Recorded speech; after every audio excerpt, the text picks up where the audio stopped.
Live from the 607, it's the Ocho Duro Parlay Hour, where we're talking everything movies, TV, comics, and entertainment.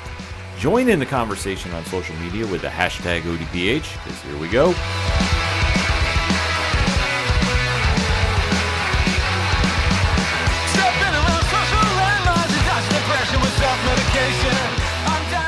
Welcome to an all-new edition of the ODPH podcast.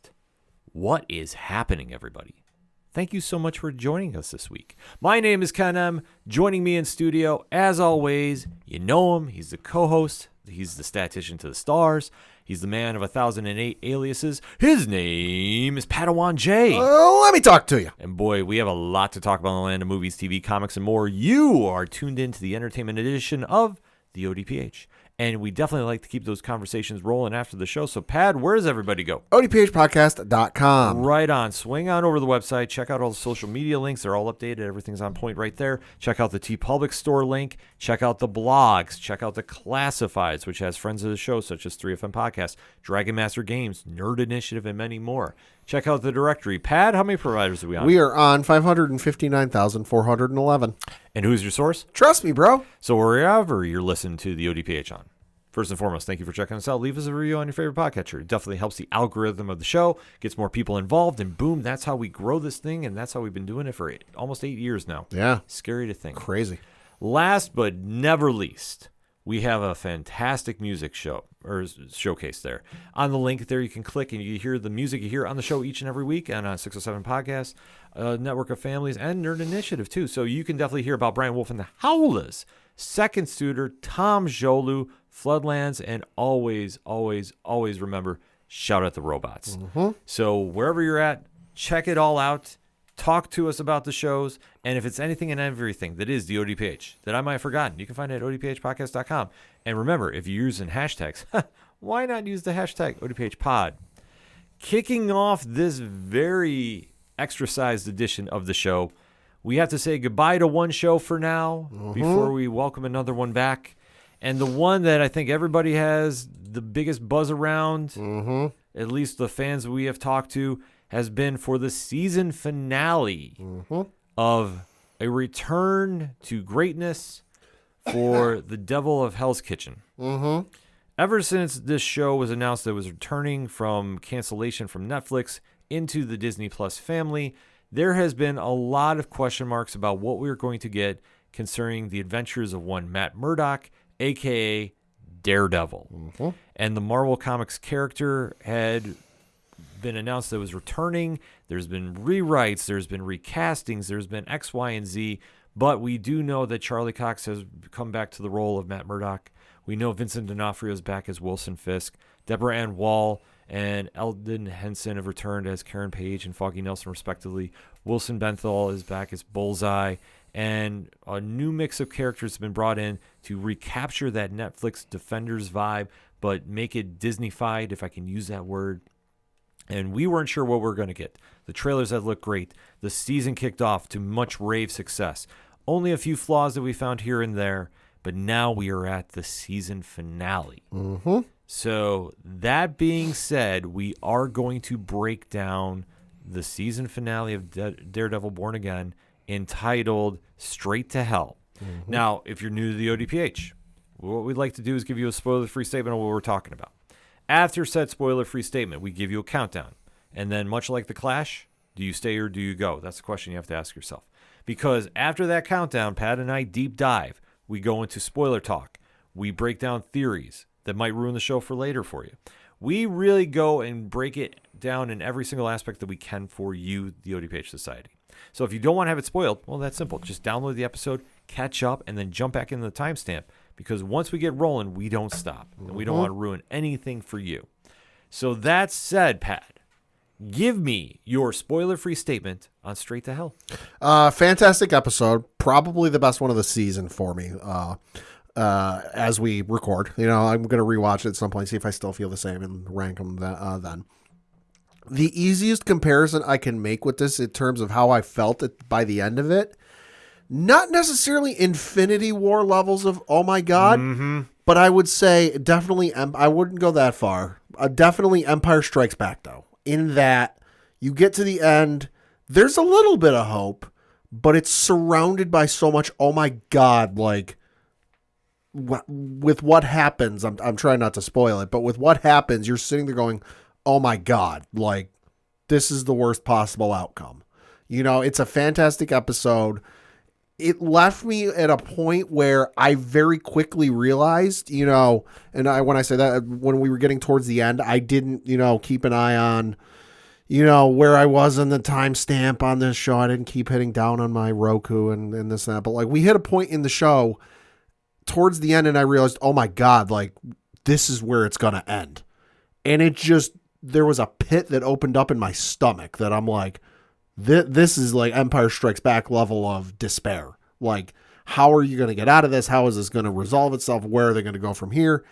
It's fantastic. The acting is top notch. The action sequences are incredible. I was expecting a mid-credit scene. Didn't necessarily expect what I got, but when it came time, I'm like, yeah, that makes sense. I had no issue with the mid-credit scene because it's absolutely perfect for what the show is. And I can't wait for season 2. There was a lot of expectations with this episode, and I think they hit most of them. I think where the strength lied in this show was showing the dynamic of Wilson Fisk and just the ascension to ruling New York City. Yeah. So this was a moment that we knew they were going to have to really step it up. And his path to ruling New York, that's what we've been following all along.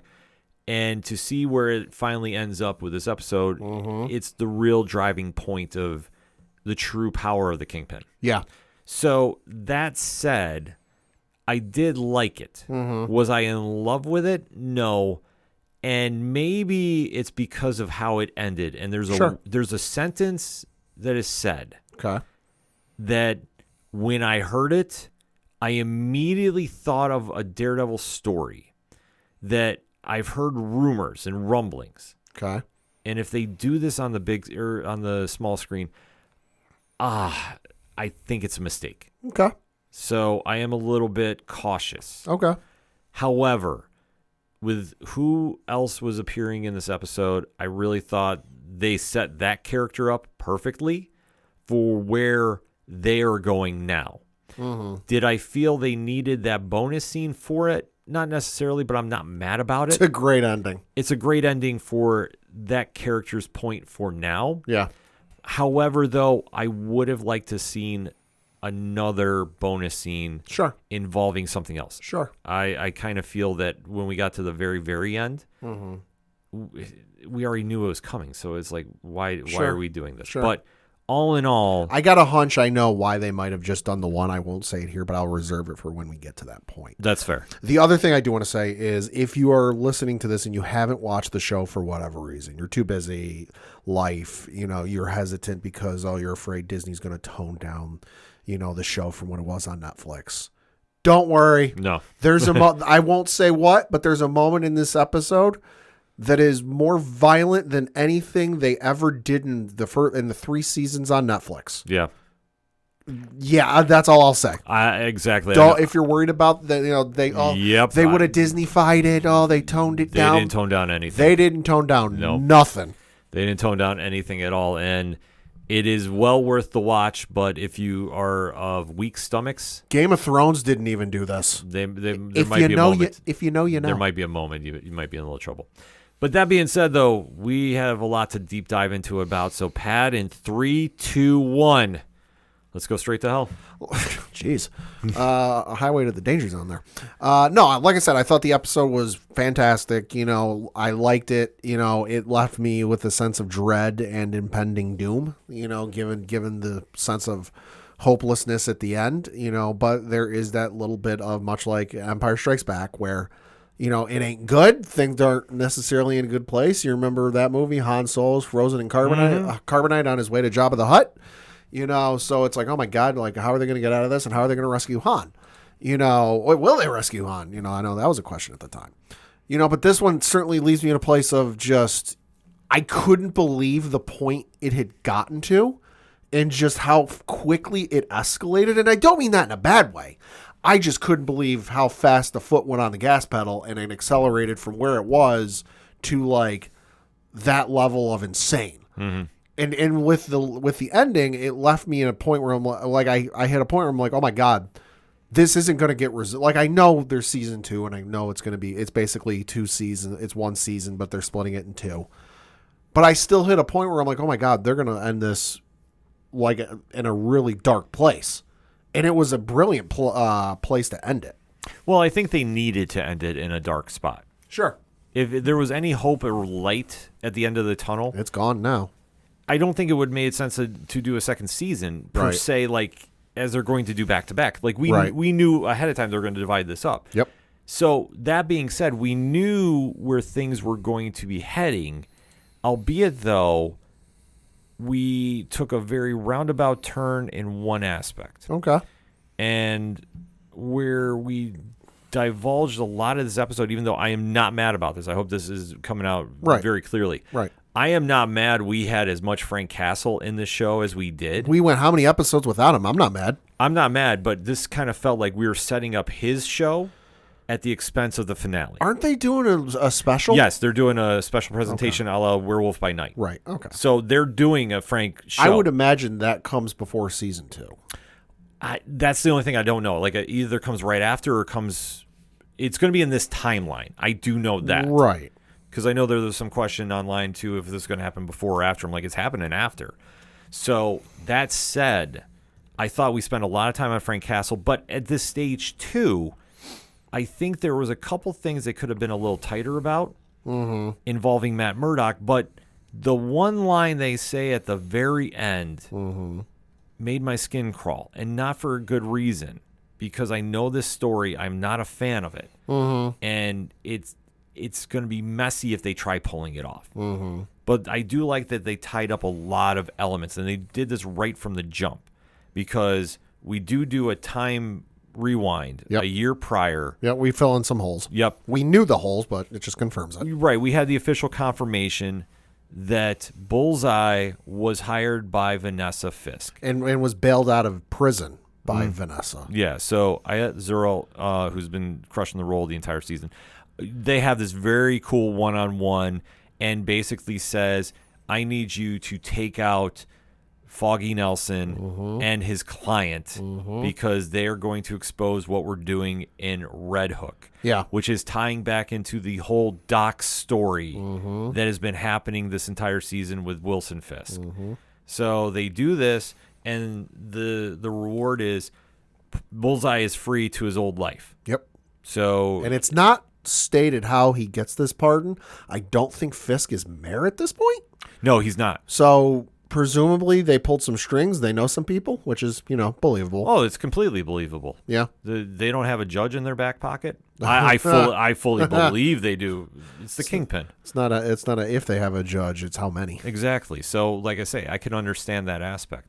So then we jump to the present, and this is recapping very quickly about how Bullseye, and I love the sniper shot through the scope of how he's aiming to shoot down Wilson Fisk. Yep. And Matt Murdock jumps in front of the bullet for reasons. I know they address it a little later too. Yeah. He's like, why did I even do that? Split-second decision. Yeah, well, I mean, listen, at the end of the day, he's a hero, and sometimes the heroes have to do things they don't like, like saving their worst enemy. How many times has Batman saved Joker? Oh, exactly, which, I mean, that's a whole episode for debate. One of these days we'll have that breakdown on here. But today is not that day. We're talking Daredevil. So while this is going on, Matt Murdock's in the hospital. Wakes up from his drug-induced coma with his girlfriend sitting there. And who does he say? Karen. Awkward. I mean, listen, I will say this. The character of Heather Glenn has not won anybody over, I don't feel. She doesn't do herself any favors by the end of this episode. No, and listen. We'll get to that in a minute. It's nothing against the actress Margarita Olivia. No. Olivia, who's been playing her, has been great. Brilliant. But the character is not winning anybody over. But I have a theory after we say about where her character ends up. Okay. Because I have a big curveball that immediately hit me, and I'm like, okay, they might go this route, which if they do, I wouldn't be mad. Okay. But nevertheless, we go into the hospital. Matt is there recovering from his wounds. Starting to put two and two together. Yeah. And during this time, Wilson is back at the office, and he is realizing that his whole anti-vigilante bill could go up in smoke. Yep. Because a vigilante saved his life. And he's also pissed off that there was an attempted murder on him as person. Yep. So Fisk is mad and literally says, we need to kill Matt Murdock tonight. Yep. So he winds up getting in touch with Con Ed. Well, and he's doing this with like a full cabinet meeting in his office. Yeah. Like everybody in his immediate circle, police and whatever else are there. And there's a number of folks that are a little hesitant. And his right-hand woman, I forget her name, is basically sitting there going, listen, I understand you want to do this, and it's not great optics that, an attempt was made on your life, but there's ways we go about this. Like, you need to have a very clear and present threat to because he wants to shut down the entire city. And when I say shut down the entire city, I'm not talking the power. He wants to shut down every bridge, tunnel, and airplane out of the city, just to find, under the guise of he wants to find the murderer, the assassin, and also Murdoch. Yeah, I believe it's Sheila Rivera. Yes. Who's played by Sabrina Guevara. Yeah. So, yeah, I mean, and Fisk is calling the order, shut down the city. So he literally causes a citywide blackout, which is insane. Yeah. On multiple levels. Yep. If you're going to take all the power out of New York City. And not just Manhattan, but the boroughs. Everything, yeah. Because the aerial shot made that abundantly clear. This wasn't just Manhattan. No. It was Manhattan and it was the city and the 5 boroughs. Yeah. This was wild. I couldn't believe I was watching this. I'm like, this is insane. I mean, I understand they were trying to do it to draw Daredevil and such. Sure. But you knew of a couple of places where he was going to be because he was going to be in the hospital or he had to go somewhere. Yep. He does escape during the blackout, though. Of course. Which is smart because I think he realized good cover to slip out. The minute that happens, he knew nobody was going to pay attention to him. And that's why even Charlie Cox had a smirk when he's leaving the hospital in his gown.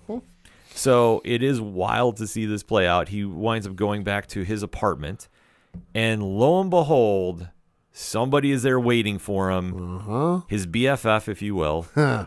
One Frank Castle. He was sent to help him. Yep, John Bernthal reprising the role and clean shaven and ready to go. Looked real good. I got to admit, when he said, I was sent here to help you, thought it might have been Foggy.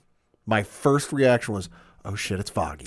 See, I knew exactly who it was because they have teased on the show. And I would, granted, there'd have to be a couple different scenarios for this to make happen in Marvel Comics. Sure. But I knew it was Karen Page. Well, yeah, once Karen was revealed to be the one that sent him along, I'm like, oh, okay, well, that makes sense. No, the minute Karen's name was mentioned, even by Matt. Right. And you know the history, and I like how they set it up on the Netflix show where Karen Page was a supporting character to Frank Castle's story. Right. I'd love to see them do it in the comics. Obviously, Karen is dead. But if they could do like a weird, like she has a twin sister or something and did that, then that you could do something like that in the comics. And I think that would actually be interesting. Albeit, though, in the comics right now, Frank is off the board. Yeah. Reasons. Go check out that series. It is an intense read. I'm just going to leave it at that. But we see Frank is there, and he is assigned to make sure Matt survives. Yep.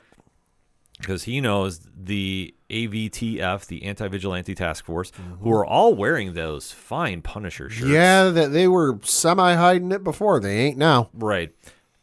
Are all en route to Matt's place, and they try getting the jump, which I love. Kind of hard. I love how Frank has to tell Matt, "Are you going to sit there and be a nightgown man? Like, what are you doing?" So Matt has to go suit up. Yep. And then we get one of the most intense action sequences in recent memory. Kudos to whoever choreographed this action sequence. You deserve an award. By God. They really show what Frank Castle is all about.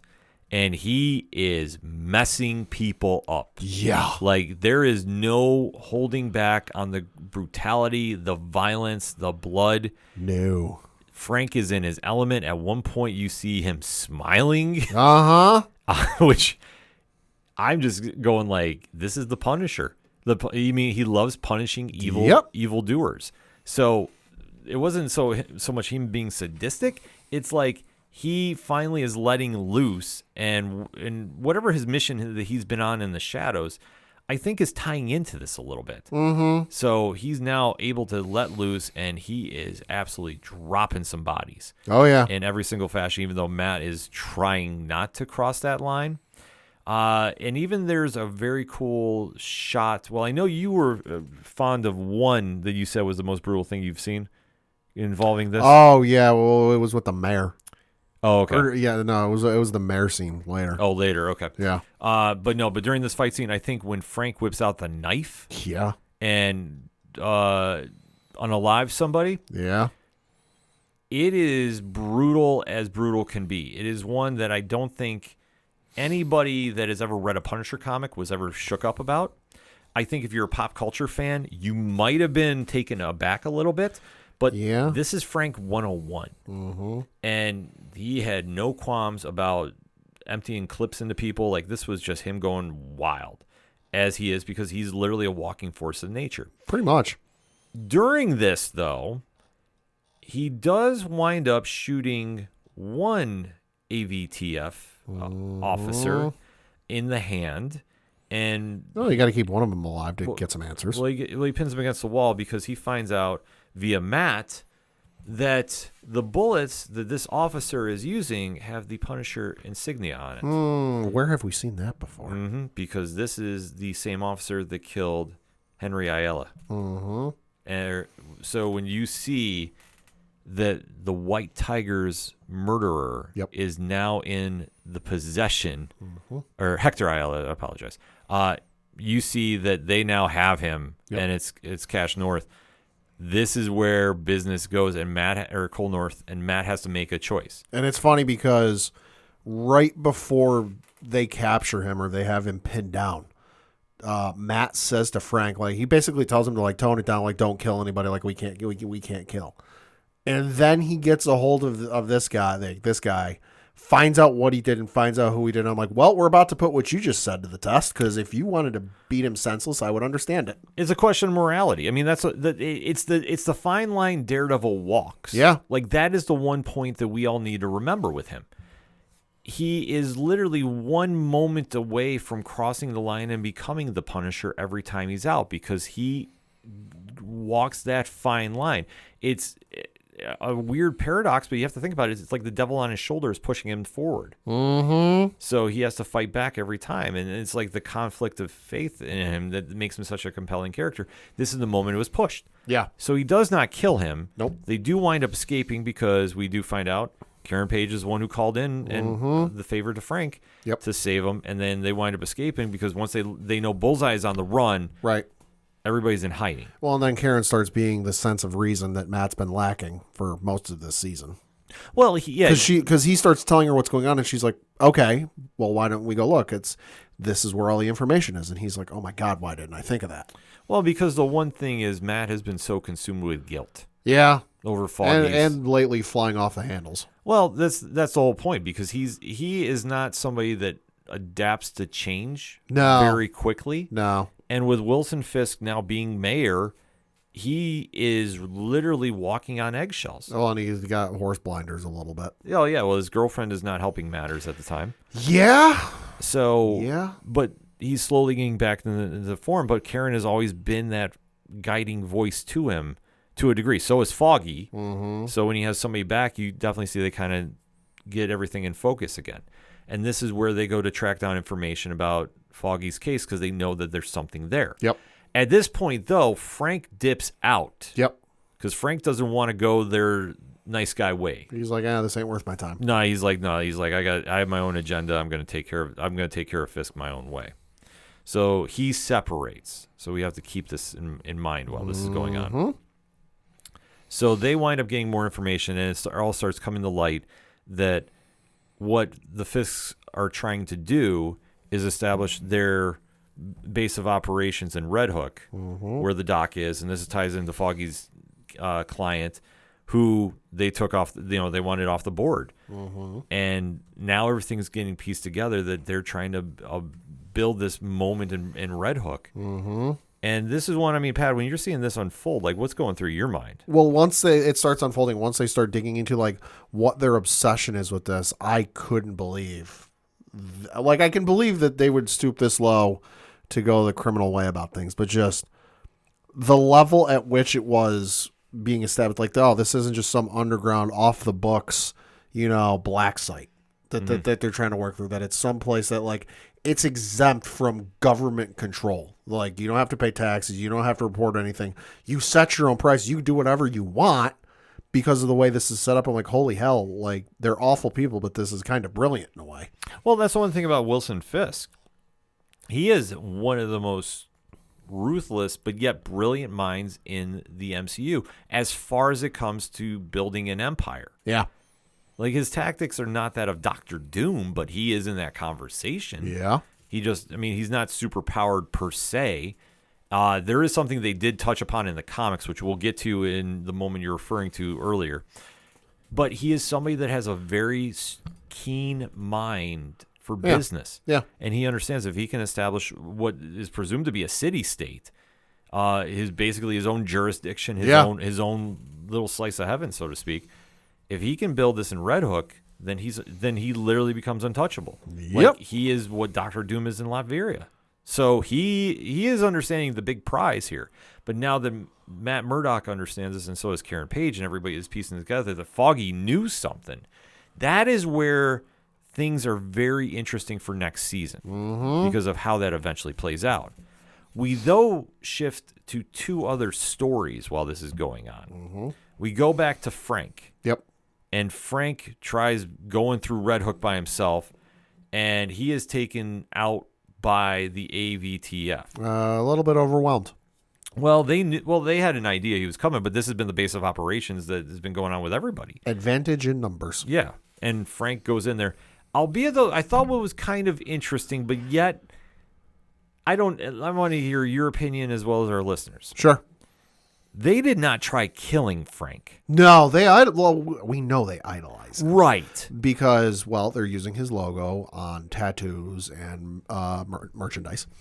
But I think, and you heard a little bit of this once they captured him and once they had him handcuffed to the chair and they were all standing there. They weren't necessarily going about it in like the prison yard way of, we're going to beat the shit out of you until you submit and start following our ways. Mm-hmm. They wanted him to work with them because, you can, and they tried it was a weak persuasion, but they tried persuading him and like, you can finally do everything you already do, but it's going to be legal and it's sanctioned and it's blah, blah, blah. They thought in their own twisted way that they were following him in what he wanted to do. And okay, yeah, you're doing a perverted sense of what he does, but it isn't him. And he explains it to them as much. Yeah. I mean, I thought it was just interesting about just the hero worship there, even though Frank has killed a good number of their fellow officers. Yeah. Like, that's the weirdest thing to me. Yeah. And granted, thought it was, like I said, to answer your question though, thought it was a very self-reflective look on things. Oh, completely. And that's all I'll say. Yeah. Like, it was just like, it is. It's just, it was like, it took me back a little bit. If you know, you know. Yeah. So that's why I kind of sat there. I was like, oh man, this is so bizarre. Yeah. Like, just watching. Yeah. Just like this moment. Cause that kind of took me out for a little bit. Cause I'm just like, it took me out in that like, this is knowing the character and us being the viewer, we know, and we know the character's history and everything else. They started trying to persuade him, and I'm like, this is like trying to convince a wall to move. Like, yeah. This isn't going to work. Yeah, it's like, what are you guys thinking? So they do keep him alive. Yep. And all the while, we now get to a loose plot point that we knew from last episode we were waiting to see, and that is involving if you can call him the police commissioner. You can't even call him a puppet. Yeah, it is a weird scenario that is happening. Yeah. But you see that NYPD Commissioner Gallo, who's played by Michael Gaston, is now trying to take out Wilson Fisk from within. Mm-hmm. And he is sitting in the spot of the gala. Yep. And he winds up talking with Rivera. This is after the meeting where Fisk, earlier in the episode, where Fisk wants to declare martial law and basically unleash the task force on the city. And he throws out like, "Oh, I want to shut down the power." Yeah. This is after that meeting. He basically goes to Sheila and goes, "You're the only one I can trust in that room. I want to take Fisk down." And she goes, "Listen, I can't move against him, but if you want, I can help you in a certain way." Yeah. Comes back to bite him in the ass because she had a recording device on her person, probably a phone, who knows, but she recorded the whole conversation and played it for Fisk. Yeah. I mean, she has devoted loyalty to him. And that was a wild twist for me. I thought she was like reluctantly going along with this, that like she's about the rule of law and she's about, every order and the way things do and the standards and blah, blah, blah. She's bought in. Oh, yeah. She's on board. Well, you have to think about this. It's the seduction of power. Sure. And everything Fisk has done concerning his cabinet, he has taken care of them. Yep. I mean, even to the point of dealing with Michael Gandolfini's character of Daniel Blake.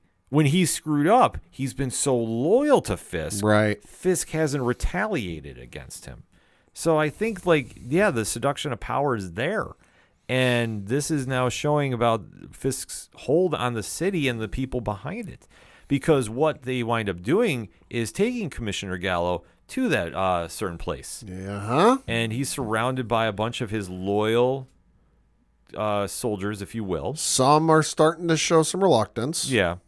And then they sit Gallo down in the chair, and you see Fisk put his hands around his head. Mm-hmm. Now, this was a moment that you said shook you up pretty good. I couldn't believe they actually showed it because they did something like this with Pedro Pascal's character in Game of Thrones, and even they didn't show it, and that was on HBO.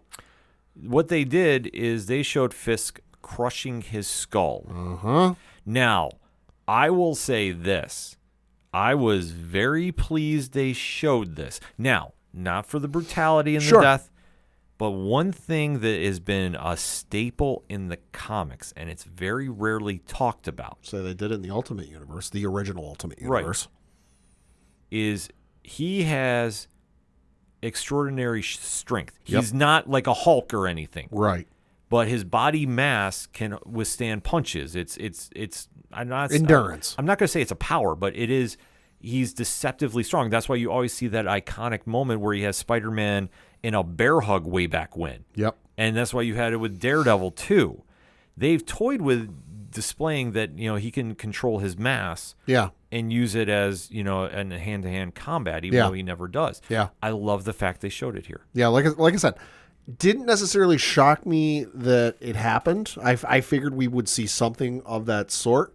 I was shocked more the fact that they didn't cut away from it and they full on showed it. Well, I think they really just wanted to drive that point home that Fisk is this dangerous. Yeah. Which, I mean, we all knew, but he's always had people to do his dirty work for him. Mm-hmm. I mean, you think about even at the beginning of this episode when he had his buddy Cashman go running through the hospital with the get well soon bag with the elephant there in the bag. Yeah. In the bag there. It's like so. Like I say, he's been deceptively behind the scenes, but this is when he gets his hands dirty. And I think people forgot. I mean, granted, when he kicked the crap out of Vanessa's lover, that was a small indication, but I think they want to drive home about how dead set he is about making this Kingpin world his. Yeah. So after this, he signs in the bill of martial law, which is now outlawed vigilantes. Oh, I forget what the bill name is, but and that's the other thing that happens is we see the city council gets together and they're basically in the middle of the dark, in the middle of the night, they're debating this bill whether they want to do it or not. And Fisk's new right-hand guy that he promoted a couple episodes ago walks into the meeting and goes, "Oh, hey, you guys should really pass this bill." They're like, "Well, why do we have to listen to you? Like, this is a democracy. We can vote on it how we want." And he basically starts unloading all of the dirt Fisk has on them. And is like, "Do you really want this to come public? Oh, interesting. You have all of these offshore accounts totaling in whatever the dollar amount is." Mm-hmm. And he blackmails them into passing the law. Yeah. I mean, it's Fisk 101. Yep. So it is a very defining moment Yeah. that this now goes through. And you do see that in his base of operations, he has now established an underground prison. Uh-huh. And in said underground prison, we find Jack Duquesne, a.k.a. the Swordsman. Yep. We see a bunch of other civilians. I will say this, and I cannot confirm this because I've been trying to see. Okay. There is a gentleman that looked like Luke Cage that was in one of the shots. They showed it super fast. I'll say I think I missed that. Yeah, I believe he was wearing like a purple hoodie. Okay. And it was blink and miss it because I was trying to see who else was caught there. Mm-hmm. So I can't say that was official, but I was trying to see who else. But we do see the prized prisoner is one Frank Castle. Mm-hmm. So while this is going on, you're seeing that Matt Murdock is making moves, and Karen's kind of voicing it up too about like they've now had this heart to heart about what's been going on. Yeah. And in this, it comes out that Matt needs an army. Yep. We're gonna need an army.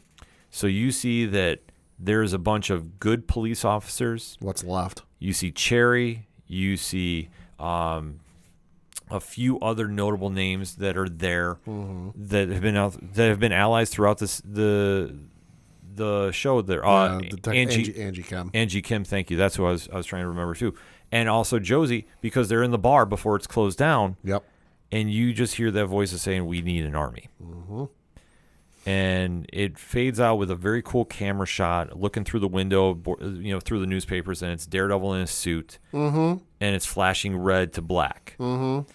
And I will admit, this is where my skin got a little uncomfortable. Okay. The rumor is they are going to be doing Shadowland. Now, are you familiar with Shadowland? No. Okay. So Shadowland was a Daredevil story 2010, 2011 range. Mm-hmm. And the moral of it is Daredevil wound up taking over the Hand.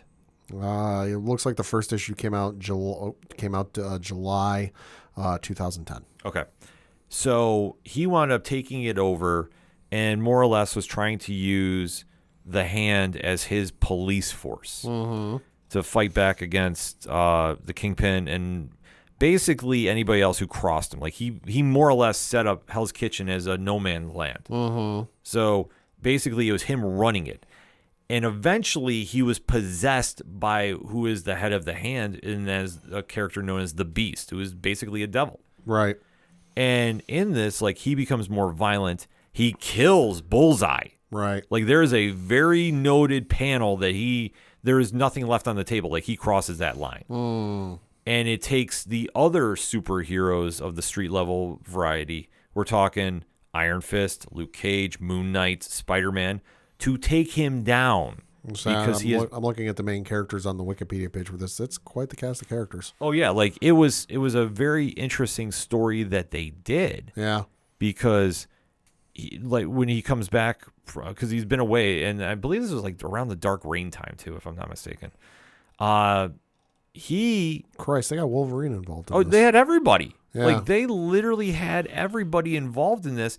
And it ended very badly. It was not exactly one that I don't think did any justice to the character. Sure. I will say this. Because more or less how it winds up, it's like I understand the point they were trying to do. I just think they missed the mark completely. And because it does not end well, in my opinion. I'm not a fan of how this wraps up. And I think if they're going to try doing this, if you're going to try forcing the Hand into this story, because we haven't really dabbled with them since, Elektra in season 2? Yes. And granted, adding Elektra into the mix, that would be something as well. But it's really going to question about like if he's using this to take out the Kingpin. And if that's the case, that's even... I don't exactly know how to put it. Like you have he has a ninja task force to fight the AVTF. I mean, I don't necessarily like that idea either. I know the idea has been thrown around of like getting some of the Defenders members back together as part of their thing, which I'm like, okay, that makes slightly more sense. It's kind of odd in the story sense we haven't seen them around, especially when all the power goes out in New York. I know the other one that got thrown out by some folks is, Spider-Man will show up and team with them. I mean, listen, that'd be great, but don't forget, Sony controls when he shows up in the Marvel universe, and he cannot appear in any of the television shows. Yeah, to have that happen, there'd have to be a lot of red tape cut, and I just don't think that would happen. But if it's Scarlet Spider, Ben Reilly, and he gets killed by Bullseye in a very horrific way, I'm in. Take my money now. I mean, I know there's some folks kind of complaining that we haven't seen any of the Avengers or the Defenders when the power went out in New York. I mean, listen, folks, let's not forget in the second Spider-Man video game from Insomniac, Venom took over the entire goddamn city and turned most, if not everybody, into their own symbiotes, and the Avengers never showed up. They're notorious for not showing. Here is the thing. The Avengers show up when it's a Earth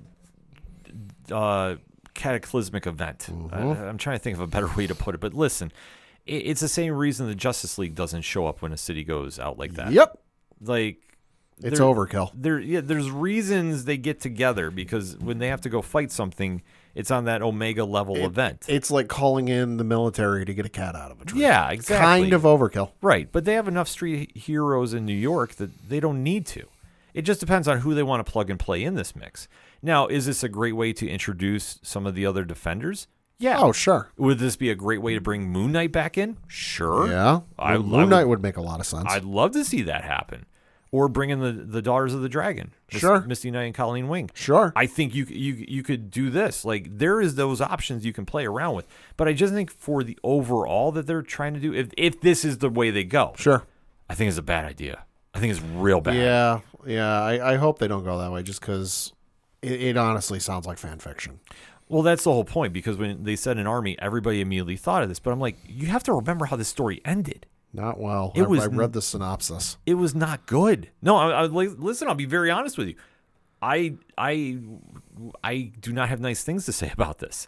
I am not all in about this in any way, shape, or form. It's just, it didn't click for me, and I just think that it was not good. So I hope they don't go this route. I hope they go in a route that maybe you see a soft reset of the Defenders. Sure, it could be. Which, like, you lightly reference what they did. Yeah, like you have Jessica Jones come back in. Yeah. You know, maybe you do Heroes for Hire, which I think would make sense. Or you can throw in somebody that we haven't seen in a while, but it'd be a great way to bring him back, Shang-Chi. Yeah. Like, there are characters they can throw in the mix. You could do it. Yeah, which would make a lot more sense. Hell, you've got Thunderbolts running around. You can do that. Yeah. Which you never know. Bullseye could take out John Walker. It'd be great.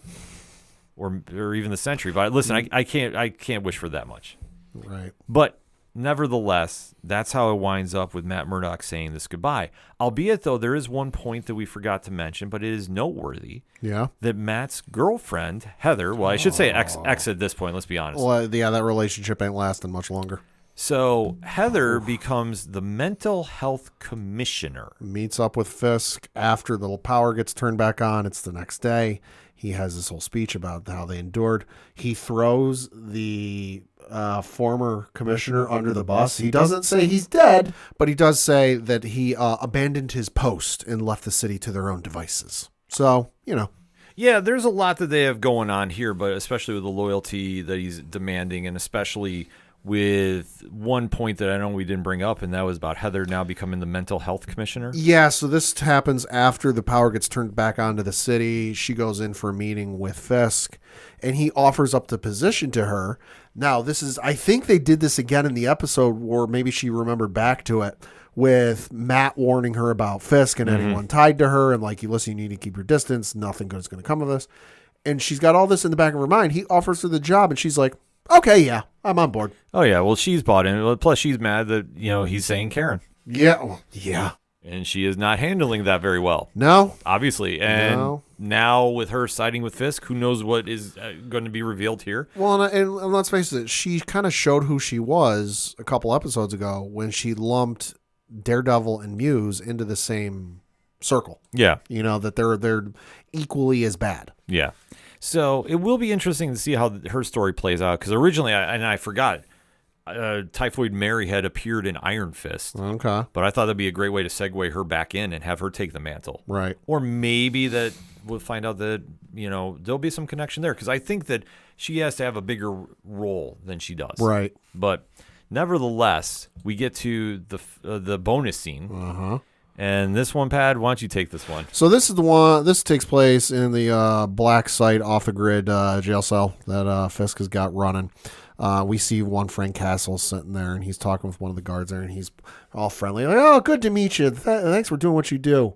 Why don't they're just talking?" And he goes, "Oh, why don't I thank you by shaking your hand?" And I'm sitting there going, "Oh, this is a terrible idea. Yep, terrible idea." Guy goes in for the handshake. Frank breaks his entire arm, and then escapes. Yeah. So that sets up the stage for his next adventure, should he come back for season 2. Right. Or maybe I could say he's the one recruiting people, but I don't think that works. Probably not. We'll have to wait and see what happens with the special. I did some digging. It is supposed to come out in 2026, which is when we also know season 2 is going to come out. We know that because the showrunner for the show did put a thing on Instagram today saying that the season 2 is going to come out in March of next year. Rumor is it's either going to come out right before or alongside season 2. So we'll have to wait and see. I would say this. I would definitely do it before. Yeah, probably. Because I would worry if they did it side by side, it would get lost in the shuffle. Yeah. I think they want to give the Punisher enough time. Uh-huh. And I would say drop it in February and then have it come back in March.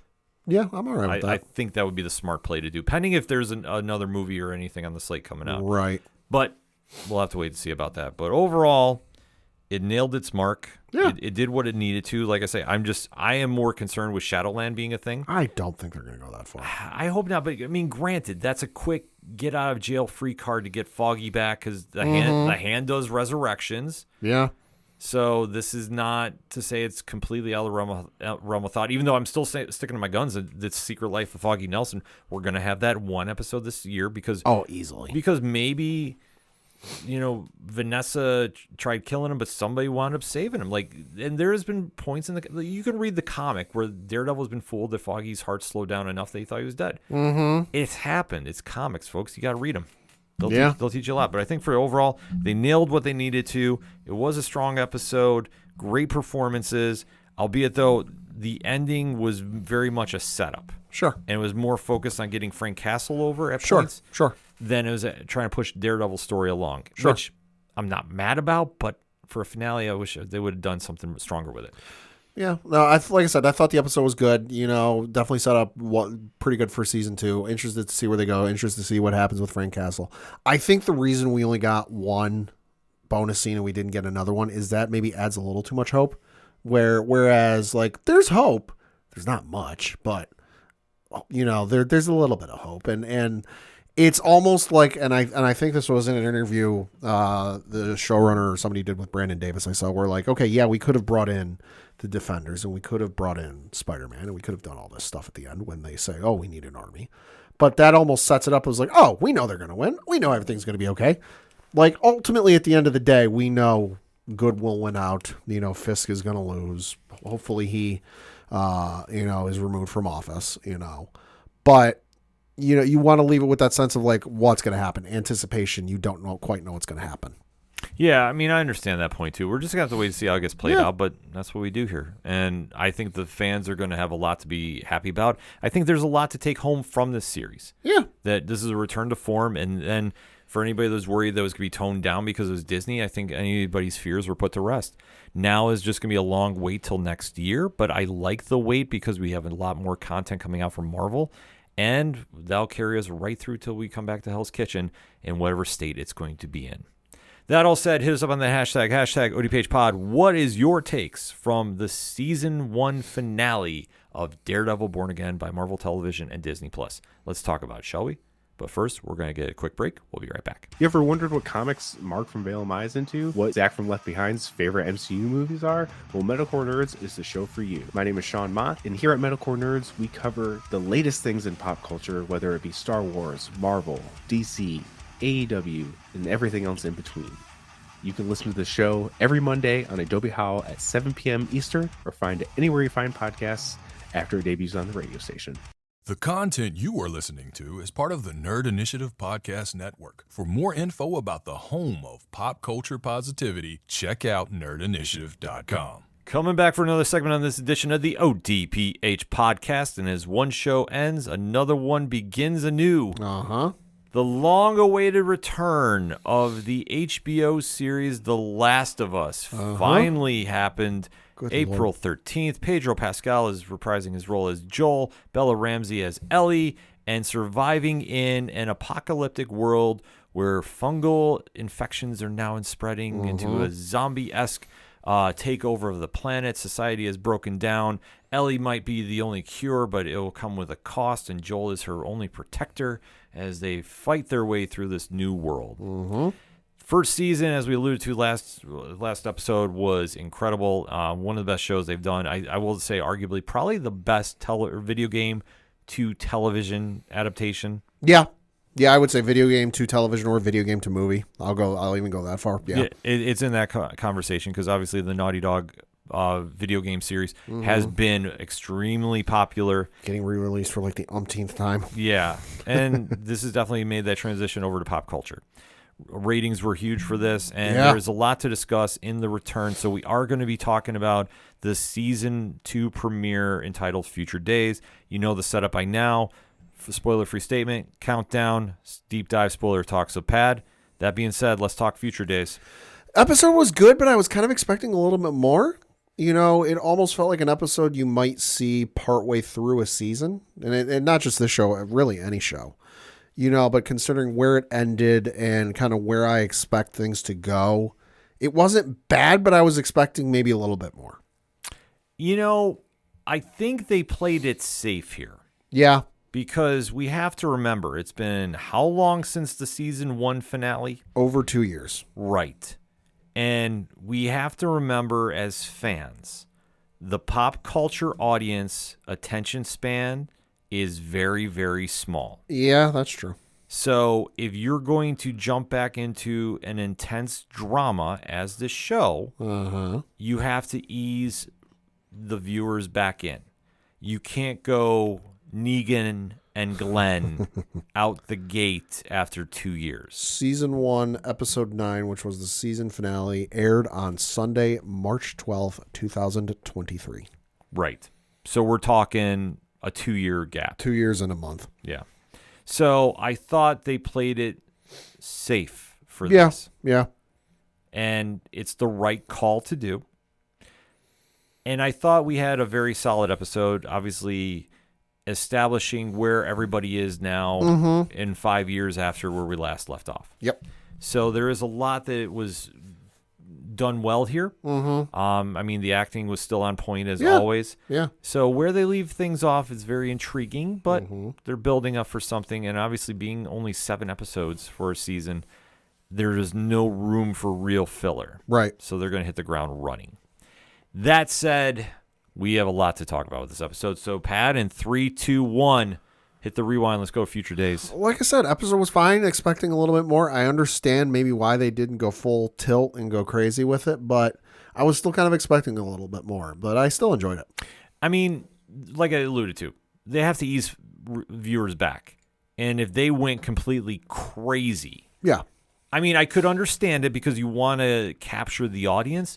Sure. But let's face it, what are they up against right now as far as the geek, nerd, pop culture audience?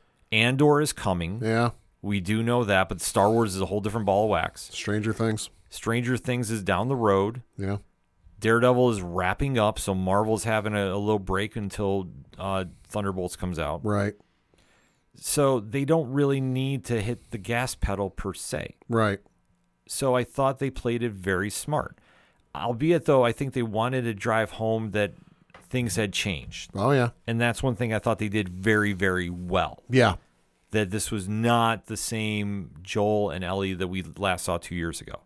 Time has changed. Both have changed. Oh, yeah. And when we dive into this, I think it really started shining, even in the beginning, because that is where we get introduced to somebody that is a major factor in the game. And that is who, Pad? Abby, played by Caitlin Dever. Yes. who is someone that really, really does not like Joel. Can't say I blame her. No. Because she is someone that lost a loved one because of Joel's actions, because she was a Firefly. Yep. And when Joel went and killed a bunch of Fireflies, Joel went Frank Castle. to save Ellie, well, that did not sit well with Abby. And and they open up at the burial site for some of those Fireflies. Yep. And Abby is basically saying, I'm killing Joel. Yeah, Are you coming with me? we need to find him and kill him. And then she makes a point to say, we're going to do it slowly. Yeah. Like, it is very cold and methodical. And this is well established. Because, I mean, the one thing about the show is, are you rooting for people to survive? Right. Yeah. Are they good people? Yeah, depends on your point of view. Exactly. I mean, I think when we see this kind of theme play out in such shows like The Walking Dead, Yeah. you understand the mindset a little bit.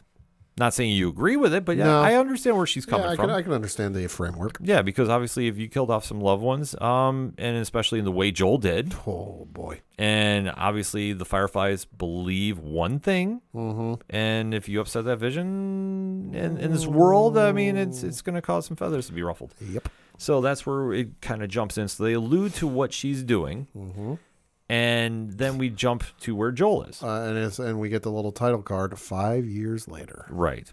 Which I then go, it's 5 years she hasn't found him? And then I'm like, wait a minute, post-apocalyptic, there's no mode of communication, there's no way of tracking someone, and they're in the middle of freaking nowhere. Yeah, that's believable. Yeah, it would take a while. Yeah, it would. But now Joel and Ellie have set up shop in Jackson, Wyoming. This is where Joel's brother is. So it seems like, well, we're getting maybe a sense back to normalcy. Right, they're bringing more and more people in. Joel seems to be the head builder, carpenter, whatever you want to say. Yeah. He's the one in charge of making sure all the buildings are up to snuff. Building more buildings should the need arise, and well, the need is arising because they send more people out and they come back with more survivors, and it's putting a serious strain on resources. Well, I mean, this is something that I think we've seen in any post-apocalyptic scene. Yep.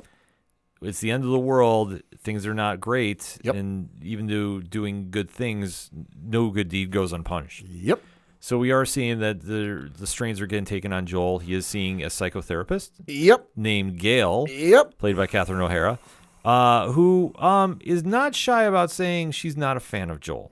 Pretty much. Because what did Joel do? Killed her husband, Eugene. Yeah. So Joel is sitting there and, kind of pouring out his feelings about Ellie. And, he's like, yeah, I mean, granted, I saved her, but, he's ducking around what he did to save her. He's beating around the bush. He doesn't want to say, well, I kind of went Frank Castle. Yeah. And when you go Castle, it's not It's not good. It's not good. It's never good. So he's kind of avoiding this. So their dynamic is something to watch. But then we kind of shift into a different degree because Ellie is now going on patrol with Dina. Yep. Who is played by Isabella Merced. And they are going around and checking out a supermarket to see, okay, what's going on here? Is there anything left to save? So they have some very good moments together. Yeah. And like I said, I like the dynamic between both. I thought they really established that. And it was definitely, different personalities. Yeah. That you could definitely tell. Yeah, and we can especially see in the early part of this episode, just they're trying to establish how much Ellie has grown. Because there is the one sequence where we see her off training. Yeah. I guess you could say with a gun and shooting at some, I don't know what the word is, walkers, for lack of a better term, the zombies. Clickers, I think. That's what it is, clickers. They're working on that, and she ain't afraid to get her hands dirty. No, she's definitely not. I mean, you definitely see that she's working with Joel's brother a lot on the AIM too. So Gabriel Luna is back as Tommy. She's being a rambunctious, rebellious teenager. Well, he wants her to keep quiet. She starts screaming into the void, and by the void I mean the middle of nowhere, which means it echoes, "I'm immune. I can't be turned." Yeah. Which, I mean, you have to think, if you're the key to world salvation, I mean, that's going to mess with your head a little bit. Yeah. So I could understand. So how she's acting, I wasn't super, shocked at. Right. But I was one that was like, okay, I get it. Yeah. So that being said, when you see her out with Dina, that's when things kind of really start picking up. And they have some great banter back and forth as they're checking out this market.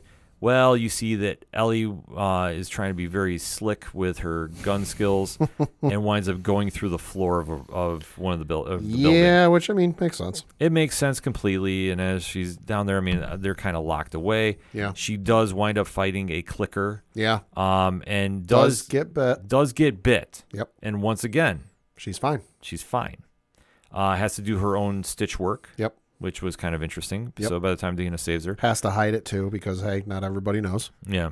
So that said, we do see, kind of back to normalcy, but it took a lot to set the scene up, too. Yeah, it did. This was the majority of the episode, which I don't know about you. I thought they could have shortened this up. I mean, it's great for a video game. It's not exactly great for, the adaptation. Yeah. That a perfect point, because I sat there and I was like, this is taking way too long, and I feel like I'm playing the game. Yeah, no, like I said, great for the video game. Not necessarily needed for the adaptation. Yeah, so if we're a little short with this part, I mean, there really wasn't that much to build off Yeah. of. It was just them searching for supplies, and, Right. well, stuff happens. And if you've ever seen a post-apocalyptic anything, movie, television show, comic, part of the job. Yeah. So we do see, though, one of the clickers apparently is they're now adapting or evolving, I think is the better word. So when we see this happening, this is definitely causing some problems. But Ellie, like we say, gets bit and is not affected by it, does her own stitch work to cut out the piece of skin. So, I mean, once again, they keep the grittiness of the show definitely intact. And then it kind of goes into a sense of normalcy a little bit. As normal as this world can be. Right, because we do have an infamous party. Now, if you played the video game, you know the scene very well. So while they're there, you see Ellie and Dina. Is it Ellie, Dinah or Dina? I think it's Dinah. Okay, then I apologize for that. I forget sometimes. But like I say, I just focus on what is happening here. And in this moment, too, you see that they finally have a moment together, and you see that their friendship is now evolved into something else as well, and they wind up sharing a kiss at the party. At this moment, this bothers the bar owner, Seth. This is a family function. Yeah, and this is, an ugly side of the town that's in there. Joel's nearby. Yep, and Robert John Burke, who plays Seth, says a very homophobic slur to Ellie, and Joel comes flying out of nowhere and drops him. Coming in like Edge on a spear. Yep. And this was definitely a little more amped up and emotional than the video game, which I loved. Yeah. I loved every point of this. Yeah, I did too. So that being said, you see that Ellie does not handle this well. And it's not that she's angry about the comment, because she went back to go fight Seth. Right. But she's mad because Joel jumped in to help. And at this point, you see Ellie is now grown into a stage where she doesn't want the help. Yep. She's, as Gail, the psychotherapist, alludes to, I think it's the second meeting they have in this episode, she's doing what all teenagers at that age do, not listening to what their parents say and trying to distance themselves as much as possible. Yeah. So it is kind of an awkward situation, but it's one to kind of build where they're going with it. Yeah. And we have to remember about the time jump. So yeah, things have definitely changed between Ellie and Joel. So they leave at this moment, but then we start seeing that, well, that infection that has been taking over the world is now It's on their doorstep. coming through the pipes, because there's a broken pipe. So now it's entering Jackson, Wyoming. So the utopia is slowly going to be falling down. Yep. All the while, you see that Abby and her militia, They finally found him. they finally tracked them down. Now, granted, they're a distance away, but they're going to come in. They got some guns. And They know where he is. they're ready to do some business. So that said, Pad, I thought they really summed up things, because, I mean, this is how the show ends. Yeah. They show the trailer for what's to come, and Yep. if you know the video game, you know it's going to be coming. Yeah. I thought they really nailed the key points about establishing Joel and Ellie at this time, and introducing Dinah in this situation. That was a very cool point to do, Oh, absolutely. because now it's going to make whatever happens with Ellie more, more normal, I guess, because now it's like it's taken away from being about the virus, which I think anytime you do in these kind of shows, I think only helps. Yeah. And especially dealing with the emotional damage that has been done too, because let's face it, Joel is definitely wearing it on him and is I don't want to say broken, but he is close. He's seen a lot. Yeah, I mean, and that takes a toll on a person. Oh yeah, absolutely. Like this is not normal what they're going through. Like go look up interviews and stories from folks who served in World War II, Korea, Vietnam, and just it screws with a person. Oh yeah, absolutely. Like especially surviving in an environment like this, yeah, that it'll mess anybody the up. reason they say war is hell. Yeah. So when you start seeing that every day is a fight for survival, it's going to take its toll. And Joel especially, because he's been the one protecting Ellie since day one. And he's been literally on the run for, I think at this point, it's now like 25 years. Yeah, it's because from where the first episode takes place, to where it flashes forward, that's like a 20-year time jump. And then if we just assume the events of season 1 take place inside a calendar year, just for simplicity's sake, then you get to flash forward, which is, again, in this season, 25 years. Like 25 years of being on the run, trying to survive with the constant threat of the clickers and just the overall worst of humanity being around you. It'll take a toll on you. It definitely will. So we understand what's going on here. And like I say, they introduced the new dynamic with Abby. Yeah. That's the one to watch. Yeah. And everybody is very, very glued to the TV for this. Oh, yeah. So that said, I mean, I thought they ended on a very solid note. I mean, not a home run. I mean, if you want to put a grade on it, I'd say 7.5 to 8. I was thinking the same thing. 7.5. If you're going out of 5 stars, 4 stars. Yeah, I mean it's good. There. It's good. Yeah. I think like in comparison, Daredevil. You gave it a 10. I gave it a 9. Yeah. I think in that kind of situation, it's good. I mean, I'm not mad. I watched it, and but I understand what they did because they want to ease the audience back in. If you're watching both if you're watching both this series and Daredevil, and you're trying to figure out which one you want to watch first, I would say watch Daredevil first. Yes, I would too, and then watch this one, because of the two, there's more impact with Daredevil than there is this one. Yeah, this one's just laying a lot of groundwork, but they're going to hit the ground running. Oh yeah. So definitely make sure you keep an eye on that as we move forward. Mm-hmm. But that all said, we gave you our takes about this. Hit us up on the hashtag ODPHpod and let us know your takes on HBO's original series, The Last of Us, airing Sunday nights on HBO and Max. So let us know what you thought of the episode. We're going to take a quick break. We'll be right back. Hey, this is Scott Snyder, and you better listen to the ODPH podcast, or I'm coming for you, and Batman is coming for you. Coming back for the final segment on this edition of the ODPH podcast. Pad, what you got? Got a couple things to talk about. The first is we finally got a release date for my favorite comedy on all of television, and it is also the longest running live-action comedy series in American television history. Yes, for returning for season 17. It's Always Sunny in Philadelphia, premiering July 9th on FXX. Those of you who are fans of Abbott Elementary are going to want to tune in, because the second part of their crossover is taking place this season on It's Always Sunny in Philadelphia. I do not know what they have planned for this season, but I'm sure it's going to be insane, because this season also marks the 20th anniversary of the premiere episode of this show, debuting way back in 2005. Good Lord. Danny DeVito did not appear until season 2, but it's been one of my favorite shows of all time, and is certainly my all-time favorite comedy series, bar none. If you have not seen the show, go watch the prior 16 seasons. They're all available on Hulu here in the States. Internationally, check online where they're available in your area. You will not regret watching the show. It is about a group of degenerates who try their best to make a quick buck, and it fails every single time. Yeah, it's definitely worth the time to check out. I mean, I'm not as big of a fan as Pat is, but it's still worth. Like when I catch it on, I watch it. The late Roddy Piper was in an episode. How can you go wrong with that? No, you can't go wrong. Bryan Cranston and Aaron Paul were in one. I think it was last season. Yeah. Can't go wrong. Then we got to talk some Star Wars news, because ahead of Star Wars Celebration Japan, which is taking place, I think, this weekend, if I'm not mistaken, we got a reveal of a new book coming from the folks over at Del Rey. And the title of this book is Star Wars Master of Evil. And this is going to be a Darth Vader novel written by Adam Christopher. Now, if the name sounds familiar to you Star Wars fans, we've done a couple Star Wars things. Did some stories in the 3 From a Certain Point of View novels. So that would be A New Hope, Hope, Empire Strikes Back, and Return of the Jedi.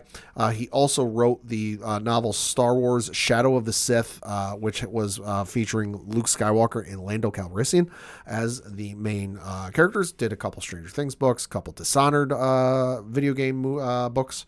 So definitely a very good actor, at least in my opinion.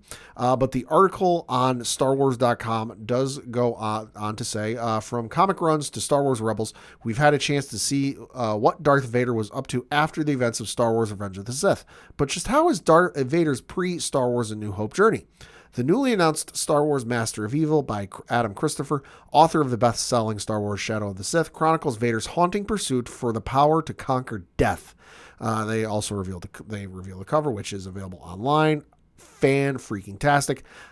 Also creepy as all hell. I'm not gonna lie, I kind of want this on a poster. Yeah. But yeah, I can't wait to read this whenever this comes out. Looks like it's gonna come out November 11th of this year. Ooh, right around my birthday. So definitely gonna be on my read list, and one that you should definitely check out just because solo Darth Vader novels, you don't get a whole lot of these. No, you get great comics, but not novels per se. But yeah, and to back you up, Star Wars Celebration is April 18th through 20th. Okay, so yeah, taking place this weekend. The other one you might want to check out is if you are a fan of Doug Chiang and some of the work he did on the Star Wars prequels, they did announce that there is going to be a good Lord 800-page deluxe slip-cased collection that celebrates, in this quote, the Academy Award-winning artist and designer Doug Chiang, Lucasfilm's senior vice president and executive design director for the Star Wars prequels. So the 800 pages of some of his work for the prequels, which a lot of those sets he designed, fan-freaking-tastic. Yes. Then we got to talk a little bit of Marvel news because there was a little bit of Marvel news and a new comic announced or short run, whatever this is going to be, last week between Marvel and Toho. Yeah, yes. Toho is working with everybody these days. But the article on Marvel.com does read, and I quote, thanks to an exciting partnership between Marvel Comics and Toho International, the Japanese studio's US-based subsidiary that has brought global sensation Godzilla to life, Godzilla made its roaring return to the Marvel Universe earlier this year, following a series of history-spanning one-shots where Godzilla battled various Marvel heroes. The epic showdown fans have been waiting for arrives this July in Godzilla Destroys the Marvel Universe. Announced earlier today at The Wrap, Godzilla Destroys the Marvel Universe will be a 5-issue event series written by superstar writer Gary Dugan and drawn by acclaimed artist Javier Garron. With the fate of the world hanging in the balance, it's all hands on deck as Godzilla is pitted against the combined might of the entire Marvel Universe. Starring a cast of iconic Marvel heroes and villains, and packed with shocking moments like a face-off between the ageless kaiju and an ancient celestial, a horrifying symbiote bonding to the king of monsters, and a ground-shaking battle between the Hulk and Godzilla. It's an explosive saga that will go down in pop culture history. Close quote. Good Lord, the cover on this is nothing short of insane. No, this looks absolutely amazing. It's literally a who's who of the Marvel heroes all getting ready to fight Godzilla. Fantastic Four is there. I see Rogue, Black Panther, Iron Man, Doctor Strange, Spider-Man, Falcon, Captain America Falcon, Wolverine, Scarlet Witch, Thor. Everybody's there. Good Lord. Everybody's there, but I mean, this is such a great time to get back into Godzilla. I mean, they're doing a lot of great stuff with IDW. Marvel's now picking up. This is a prime time. DC with the Kong versus Godzilla versus Justice League. Yeah. I know first series wrapped up, I believe. That's a great question. I got to remember when the second season series. Yeah, thank you. Is coming out. So you just had me talking Sunny on Philadelphia there. Now my brain is fried. But yeah, super excited to read that when it comes out in July. Lastly, certainly not leastly, series I didn't know was coming, and I gotta admit, I'm kind of intrigued. Coming to AMC on June 29th, Nautilus. This is going to be starring actor by the name of Shazad Latif. If you know the name, you might know him from, he was in 17 episodes of the TV series MI5, was in 25 episodes of the TV series Star Trek Discovery, also in a couple other things, The Man Who Knew Infinity, and also was in The Commander. This looks like it's going to be a prequel to of 20,000 Leagues Under the Sea, and the aforementioned Shazad Latif is playing the one, the only Captain Nemo. I love this, the original. Yeah, no, I 20,000 Leagues Under the Sea. Yep, saw that one. Dope. Saw that one when I was a kid. Loved that. Of course, remember him probably more, at least for me, from his appearance in League of Extraordinary Gentlemen. Highly underrated movie, I would say. It's not great, but Wow. it's a fantastic movie. Wow. What? Wait, League of Extraordinary Gentlemen? Is this? Yeah, the movie with Sean Connery? Sean Connery. It was the last live action movie Sean Connery did. We have differing appearance, my friend. It's not bad. That's okay. Like, listen, as I always say, love what you love. Yeah, it's but not bad. wow, It's not bad. It's okay. But yeah, the Nautilus series coming June 29th to AMC and AMC Plus. So give the trailer a watch. It's like a 30-second trailer. You might be intrigued. I would say, yeah, I'm definitely gonna give it a watch. I'm just blown away by League of Extraordinary Gentlemen. It's okay. Just came here. It's okay. Wow. Before we get into comic picks, because we're still talking some comic news, we did get a great press release from our friends over at Marvel Comics. So entitled "Miles Morales Embarks on His Ultimate Destiny and Ultimate Spider-Man Incursion." Huh. So quoting Marvel directly, Miles Morales takes up the Maker's standing offer to enter the Marvel Ultimate Universe in Ultimate Spider-Man Incursion by Dennis Camp, Cody Ziegler, and Jonas Scharf. Will the key to the Maker lead to a universal collision? Find out when the issue hits the stands June 4th. Pad, here is the promo art for it. Ooh. So just teasing a little bit. I like that. Yeah, so this is going to be kicking off and released just as we're going on air. They have announced Ultimate, Scarlet Witch, and Quicksilver will be making their debut in the Ultimates universe. Please do them better than you did the original Ultimates universe. Yeah. If you know, you know. If you don't, well, read at your own discretion. And that looks like that will be Ultimates 14. Hey. So when that comes out... Dennis Camp. Yeah, I was going to say, it's Dennis Camp. Enough said. So definitely keep your eyes out for that as it's coming out. Marvel's got a lot of big news happening in the Ultimates universe. And before we get into our comic picks, just updating... According to the search I did, Justice League vs. Godzilla vs. Kong 2 is set to be dropped this summer, summer 2025. Nice. So a lot of comic stuff to talk about in his new comic book day. So, Pad, what you got? I'm going to recommend the issue I reviewed for Nerd Initiative this week, and that would be Star Wars Legacy of Vader issue number 3. If this series is not in your pull list for whatever reason, boy, you're missing out on a fantastic this one is series. Definitely worth the time. Holy smokes. Written by the incredible Charles Soule. And this one reads, Kylo Ren, prisoner on Tatooine. Kylo Ren has been imprisoned by the ruthless Gardulla the Hutt. The young tyrant must survive the harsh conditions of his grandfather Darth Vader's homeworld, and who is the mysterious Force user in Gardulla's employ. So this whole series has been Kylo Ren. This is after the events of The Last Jedi, before the events of Rise of Skywalker. And he's basically going back and kind of tracing his grandfather's history. Mm-hmm. Thus far, it has led him to Tatooine. It led him to, where Watto's shop was. It led him to the Skywalker ranch. It led him to Gardulla the Hutt, which, if that's a name you might not remember, that's understandable. Mentioned briefly, seen briefly in The Phantom Menace. Gardulla the Hutt is the Hutt who owned Anakin and his mother, Shmi, before Gardulla lost them in a gambling bet to Watto. So, obviously, a little bit of history between Kylo Ren's family and family history and Gardulla the Hutt. But the real meat and potatoes of this is that last shot. There's a shot at the end of the issue that has me excited and going, ooh, this is going to go some places, and I don't know how it's going to go. Because we got to remember, this is set during the sequel era, so this is 30 plus years after the events of, or it might be 40, I forget what it is, after the events of Return of the Jedi. We have not seen this place in quite some time. And as you can see from that final panel, it's seen some better days, but there's a lot of history at this place, and I am excited to see what happens. Yeah, no, this one has definitely got my interest, and like I say, Star Wars fans are losing their minds over this. So for my list, well, this is a wild week. I know I say this quite often, but this is such a great time to be a comic fan. Yeah. Because you can go get into so many different series, and there's so much going on right now. Arguably the biggest book of the week, though, is the Summer of Superman special. Oh, okay. So, Pad, you are a Superman aficionado. Are you familiar what's going down here? No. So let me break it down to you. This is a must-have for all DC Superman fans. Okay.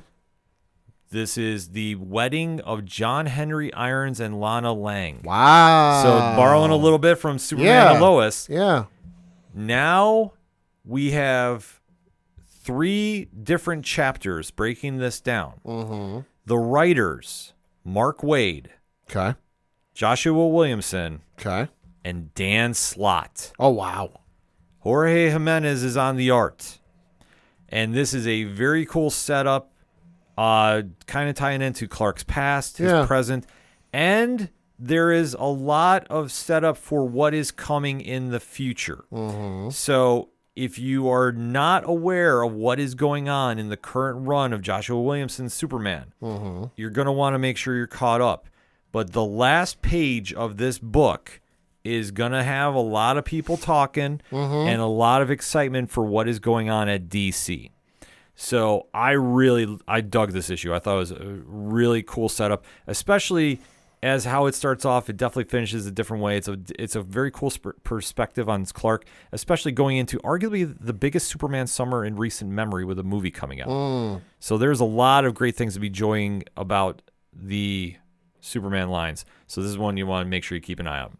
Also, Image Comics, Skybound Entertainment, G.I. Joe, A Real American Hero, Spirit #1. This is the silent missions stories that they have going on. Okay. One-shots, and this is focusing on Spirit as he's tracking down some very mysterious things happening in the forest. Oh, okay. In a forest, and it kind of spirals from there. It's a very cool issue. Like we say with these books, there's no dialogue. This is just literal visual art. And they tell a great story. So Leonardo Romero and Chris Peter is on this team, and they go in some really cool directions with it. I really love what they do with this. Like I say, if you're a fan of the originals with like Larry Hama's run, Right. they pay great homage to it. It's very cool. Speaking of paying homage and legacy, Pad, there is an issue right now. I'm showing you the cover. So this is Wolverine, right? Right. This is Wolverine #8. Okay. Do you know why it's so symbolic? No. Legacy 400. Oh, wow. So we now have 400 official issues of Wolverine. Didn't realize we were up that far. Yeah, I mean, granted, we live in the day and age where we restart titles a lot. And listen, Yeah. I understand from the business aspect. I do. Me, keep it legacy all day, every day. That's where I stand on it. But Yeah. I understand why they do it for the business, and it works. Sure. So this one has the current team in there: Saladin Ahmed, Martin Coccolo, doing they're continuing the storyline that's going on involving Romulus and the Adamantine Unleashed. So they do tie up events there. They throw in another story called "This Is Your Life," which has a very familiar ex-villain showing up. But then what they do is they have a third chapter in here titled Aranio. This is by Daniel Warren Johnson. Oh. And this is a time period piece, and this is nothing short of just badass. I love this. Like his story in there. Like I say, the Wolverine current storyline, though, there is a big moment that happens that I'm sure fans are going to be talking about. I don't know how they're going to react. Okay. I'm not saying this is MJ is Venom level, but I think you're going to see a good split of how fans feel about this, because they're doing something very different in the present time. I'm not sure how I feel about it. Like I got done reading it, and I'm like, I don't know. Right. I legitimately don't know how I feel about it. So I definitely want to be talking to some fans about this over the weekend. So definitely hit me up and let me know. Also, Image Comics, Massive Verse, Rogue Sun 26, Ryan Parrott, Nick Cotton Abel. And this is a crossover. Some would say it's a supermassive one. Hey. Radiant Black makes an appearance. So obviously coming out of the heels of the Catalyst War, there's a lot of stuff going on between Dylan and Marshall and the stat quo that is the Massiverse right now. So this is a fun issue for anybody that's been into it. Rogue Sun, listen, Rogue Sun does not miss. They do a lot of really cool things over there. So if you haven't checked that series out, make a point to. The latest arc just kicked off last issue. It's well worth the time if you haven't checked it out. DC Comics, going back, and this is one I will be very honest. I wasn't sure how I was going to feel about the series when it first got announced. I am in on it, and it is one that I think more fans should be checking out. And that is The New Gods, number 5, Ron V, Evan Cagle. And the current take they're doing is very interesting. This one is more a philosophical question more so than an actual comic, if you will. Sure. But I like Ron V's take on it, so I'm not mad about it because the whole premise is Darkseid, obviously, we know is gone from the DCU. He's in the Absolute Universe. It is what it is. And there is now a new god that is found on Earth. Mm-hmm. Highfather has feelings about it, sends Orion to kill said child because he thinks it could be the second coming of Darkseid. Or, there's emotions behind it. Mr. Miracle and Big Barda are protecting the kid. Right. Because Orion tipped him off. Like, this is the deal. Like, you have to stop me. Right. All the while, there is a new threat that is attacking New Genesis. And one of the new gods is something happens to them in this. But the build, which they've been doing, is they've had another artist come in before the Evan Cagle starts drawing at the present time. And they're diving into different aspects. And where they dive into this one is they're questioning about what happens when you die. And it's a very interesting take coming from the new gods, and because it's past tense, so you do get a very interesting perspective going into it. And then when the issue unfolds, it kind of amplifies it a little bit. I really enjoy this. I'm very considering where the last page is. I'm very interested to see where this is now going because I think all roads are finally coming together, which has been long overdue in this book. So we'll have to wait to see how this plays out. Speaking of roads coming together, an unlikely crossover, but one that considering the teams involved, it was a matter of time, but it makes a lot of sense. Batman, Superman, World's Finest 38. Okay. This is a crossover with Justice League Unlimited. Oh, okay. Mark Waid obviously writes both. Right. And this is tying in, it's kind of spiraling out of the events that are in Justice League Unlimited, which if you haven't picked up, phenomenal series, a lot of moving parts there. But where World's Finest has been, it's been more or less focused on past adventures and timelines between Batman and Superman. And this one takes us back to their first introduction to Gorilla Grodd. And how they first meet him. And you kind of see, if you're very aware of what's going on in JLU right now, right, you understand why he's here and why point A is going to point B. So I really love the setup. I obviously have said in many times when Dan Mora was drawing this book that this was the best superhero book on the block. It's still very good, even though he's not there. Adrian Gutierrez is a phenomenal replacement for him because Dan Mora's working on JLU right now. So that said, on this book, though, Clayton Henry is taking over for the art. He's stepping in for it. They don't skip a beat. There's a lot that's built up with this. So if you've read both, you definitely want to check this out because, like I say, they have a lot of moving parts happening, but you don't get lost in the shuffle. And then last on my list, Detective Comics 1096, Tom Taylor, Mikkel Janin. This ties up the Asema storyline, which has been wild. And Pat, I'm just showing you the cover. Good Lord. This really ties up things. I'm very curious where they're going from here. Like I say, this is Detective 101, and Tom Taylor doesn't miss. No, he doesn't. So, like I say, very excited to see what is going to unfold from here because they do tie up that storyline, but the lasting effects, I think, are going to be lingering around for quite some time. And if you're looking for even more reviews, Nerd Initiative has got you on that. I believe over 35 on site today between YouTube, something like that. YouTube and the website. So definitely go check it out. We're giving you the best picks of the week that you definitely need to go find out about. So if we're talking about them, you need to keep your eyes on them for reasons. That said, we are at the end of the show because that is it for this week in entertainment. So for the one and only Padawan J. Thank you. I'm your host, Ken M. For anything and everything that is the ODPH, you can find it at odphpodcast.com. Thank you, as always, for listening to another edition of the ODPH. We'll see you next time.